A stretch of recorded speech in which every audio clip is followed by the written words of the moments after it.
Assalamualaikum warahmatullahi wabarakatuh. Alhamdulillahi rabbil alamin.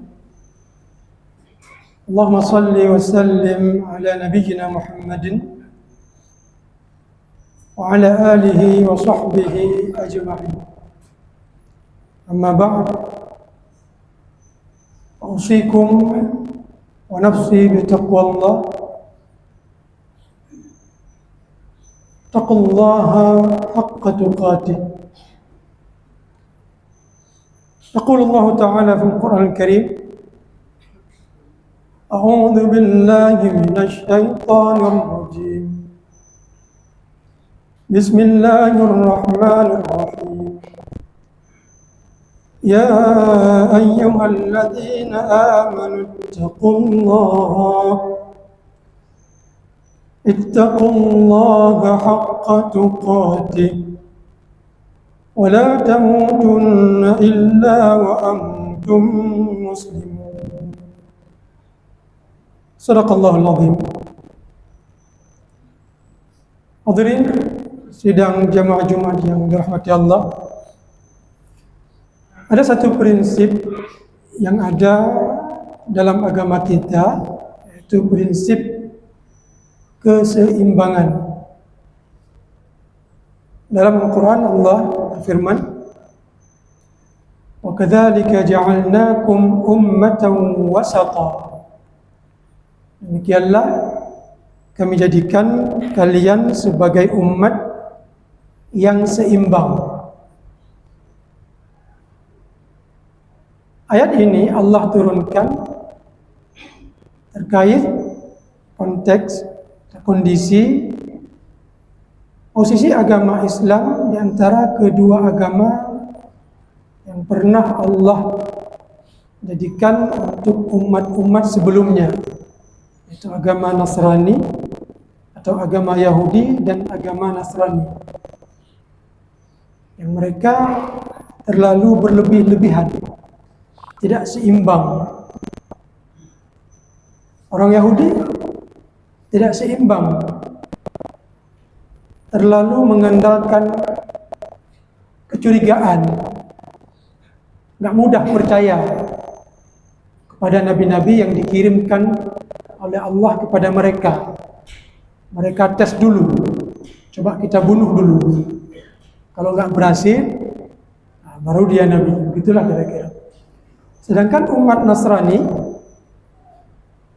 terlalu berlebih-lebihan sampai-sampai sang nabi yang dikirim kepada mereka dianggap anak Tuhan, juga tidak seimbang.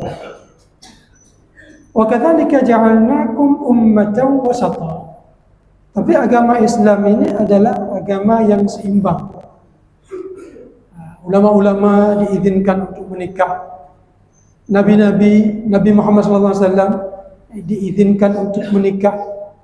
Makanya ketika ada 3 golongan yang saling berbangga-bangga, aku berpuasa, nggak pernah berbuka-buka, aku nggak pernah menikah wanita, kalau aku salat nggak pernah tidur-tidur, nggak seimbang. Maka ketika berita itu sampai ke Rasulullah, maka Rasulullah marah. Saya lebih baik daripada kalian, tapi saya berpuasa dan berbuka, saya salat, kemudian saya tidur. Wa tazawwajun nisa, saya juga menikah. Seimbang. Ada kalanya waktu yang kita gunakan untuk ibadah, ada kalanya waktu kita gunakan untuk istirahat.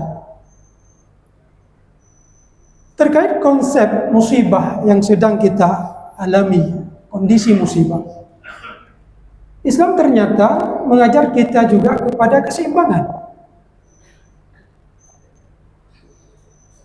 Ada hadis-hadis yang menunjukkan al-mu'min lil-mu'mini kal-bunyan yashuddu ba'duhu ba'dah. Orang Islam, orang mukmin sesama mukmin ibarat sebuah bangunan yang saling menopang, saling bantu-membantu. Ada tiang yang menopang atap, ada fondasi yang menopang tiang, seimbang. Tidak ada yang merasa diri lebih hebat. Saya fondasi lebih hebat, saya batu bata sebagai dinding lebih hebat, saya sebagai atap lebih hebat. Tapi semua memiliki peran yang berbeda untuk satu tujuan, saling bahu-membahu. Artinya apa? Sesama kaum muslimin dituntut untuk saling bantu-membantu, peduli. Mathalul mu'minina fi tawadduhim wa tarahumihim kamathalil jasadil wahid idza ishtaka minhu 'udwan tada'a sairul jasadi lis-sahri wal humma. Perumpamaan komunitas kaum muslimin dalam kerjasama mereka, dalam kasih sayang mereka, seperti sebuah jasad, seperti sebuah badan. Kalau satu badan merasa kesakitan, maka semua badan ikut merasa sakit. Sakit gigi, bukan gigi saja yang merasa sakit, tapi kita nggak bisa tidur, seakan-akan seluruh badan ikut terasa sakit. Demam, seluruh badan terasa sakit. Begitulah sepatutnya kaum muslimin ini dalam kecintaan mereka sesama mereka ibarat sebuah badan. Di sini Rasulullah menuntut atau mengajarkan kita untuk saling bantu membantu. Dan alhamdulillah kita saksikan, bahkan hari ini kita di masjid kita yang tercinta ini ada kotak-kotak amal yang dikhususkan untuk bantuan untuk bencana yang sedang kita alami. Saudara-saudara kita di daerah lain, di Pulau Jawa, Pulau Sumatera, bahkan Sulawesi, ada yang datang jauh-jauh untuk memberi bantuan. Itulah kaum muslimin. Itulah yang diajarkan oleh Rasulullah kepada kita. Tapi di sisi lain, sebagaimana yang tadi kita sampaikan bahwa agama kita ini mengajarkan keseimbangan dari segala sisi, termasuk dalam konteks musibah yang sedang kita alami. Disebutkan oleh Sayyidina Umar dalam satu ucapan beliau, ada yang mengatakan ini hadis. Apa kata Sayyidina Umar? Ikhshawshinu fa inna ni'ama la tadu. Ikhshawshinu, apa arti ikhshawshinu? Bersusah-susahlah. Sayyidina Umar di sini bukan meminta kita untuk menjadi orang susah, tapi berlatihlah untuk hidup susah. Membiasakan diri untuk hidup susah. Kenapa kita harus berlatih untuk hidup susah? Fa inna ni'ama la tadu. Karena kenikmatan ini enggak selama-lamanya. Kenikmatan ini enggak abadi.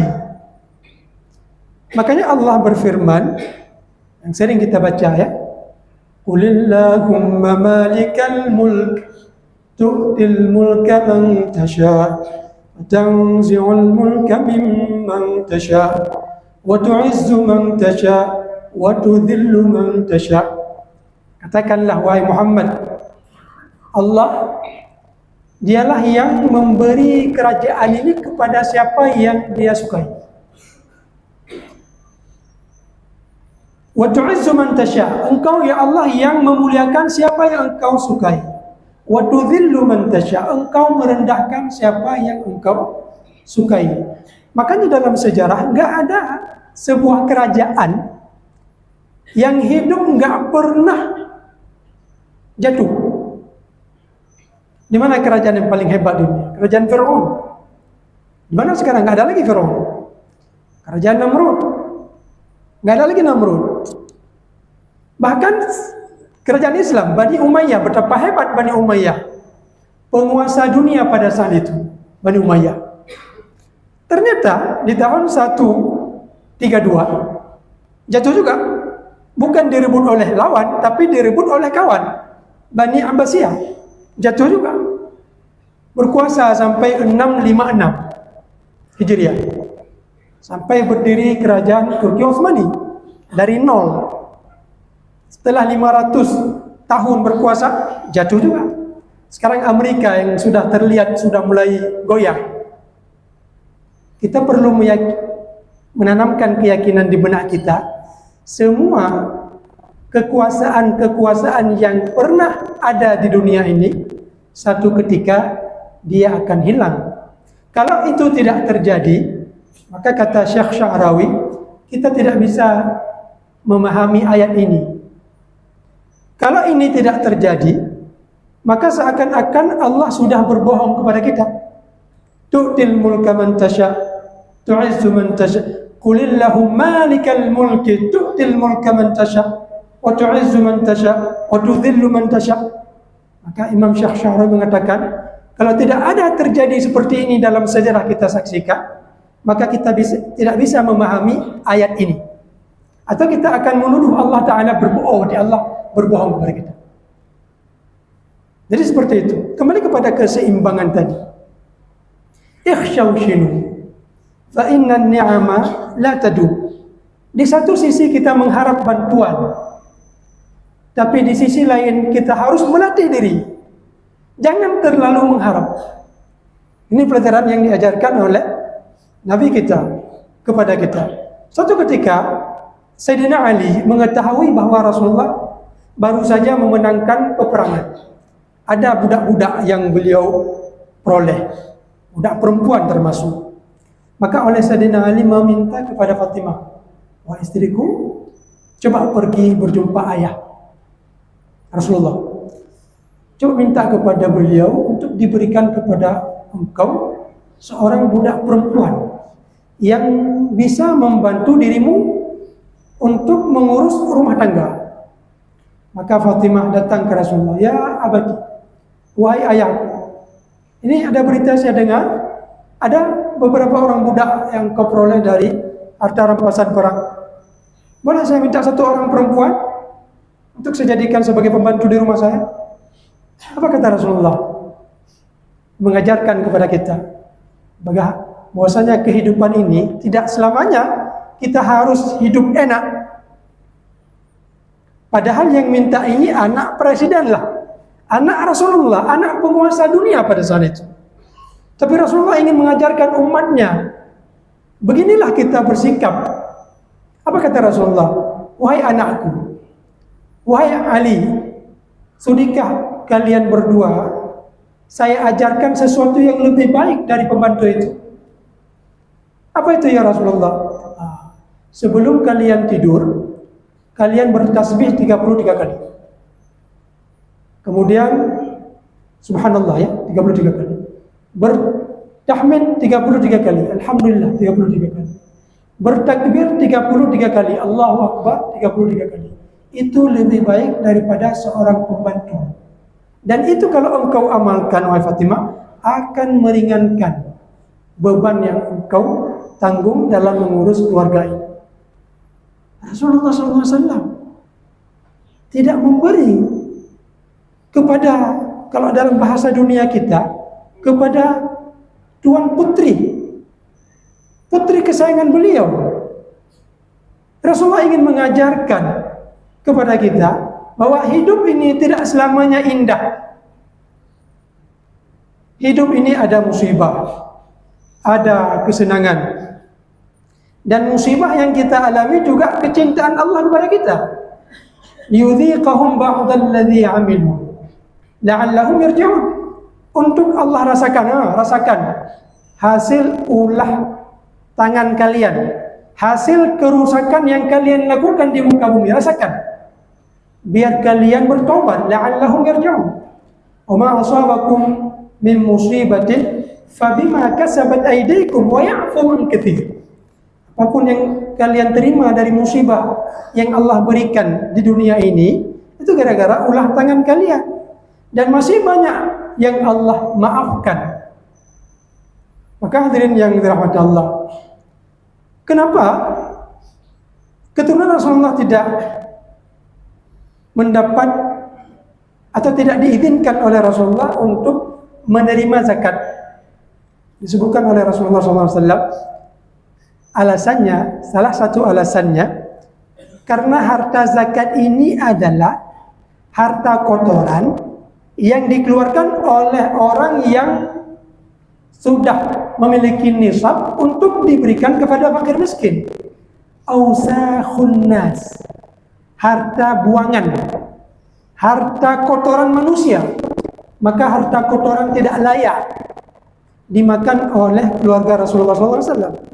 Di sini menitip satu pesan kepada kita bahwa ternyata pemberian orang, sedekah orang, zakat dari orang itu adalah pada dasarnya orang yang menerima zakat itu sebenarnya berada pada posisi tangan di bawah.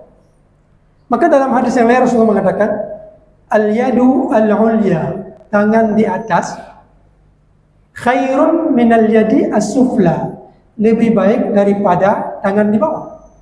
Kenapa? Orang yang memberi itu lebih mulia daripada orang yang menerima. Maka dari kejadian musibah ini, mari ya, tidak kita pungkiri, kita mengharap ada bantuan, tapi perlu juga kita tanam di benak kita. Janganlah kita terlalu mengharap bantuan ini. Marilah kita melatih diri.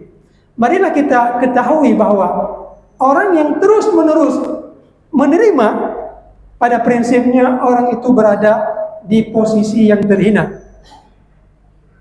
Ausakhun nas, pemberian orang, tangan di bawah. Ikhshawshinu, berlatihlah untuk bersusah payah. Fa innan ni'ama la tadum. Hadirin yang dirahmati Allah, inilah barangkali sebagai renungan dari musibah yang sedang kita alami. Di satu sisi kita mengharap bantuan, walaupun terkesan kali ini bantuannya, peran dari pemerintahnya agak berkurang, tapi di sisi lain mari kita camkan di benak kita bahwa kehidupan ini kadang-kadang perlu untuk kita latih diri supaya bisa mandiri. Barangkali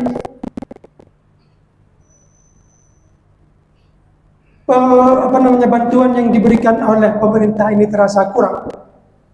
Barangkali itu juga musibah. Setelah diberikan musibah lagi. Kenapa? Mungkin kita sudah terbiasa mengharap. Maka dicoba lagi oleh Allah. Ini apa yang kalian harapkan tidak juga diberikan. Itulah barangkali seperti itu. Mudah-mudahan apa yang sudah kita sampaikan ada faedah yang bisa kita dapatkan. Sekarang kita masuk ke rukun khutbah. Alhamdulillah Rabbil Alamin. Allahumma salli wa sallim ala nabiyyina Muhammadin wa ala alihi wa sahbihi ajma'in. Amma ba'd. أوصيكم ونفسي بتقوى الله وقد فاز المتقون. يقول الله تعالى في القرآن الكريم: أعوذ بالله من الشيطان الرجيم بسم الله الرحمن الرحيم يا أيها الذين آمنوا اتقوا الله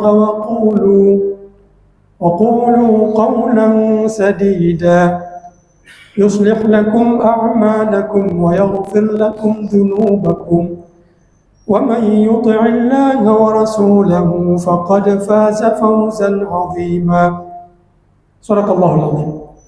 بارك الله لي ولكم بالقرآن العظيم ونفعني وإياكم بما فيه من الآيات والذكر الحكيم وتقبل الله مني ومنكم تلاوته إنه هو السميع البصير.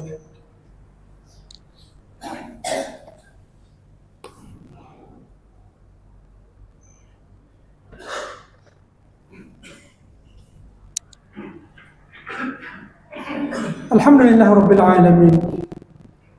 Allahumma salli wa sallim ala nabiyyina Muhammadin wa ala alihi wa sahbihi ajma'in. Amma ba'd. Fa ya ayyuhal muslimun, usikum wa nafsi bi taqwallah. Faqad faza al-muttaqun.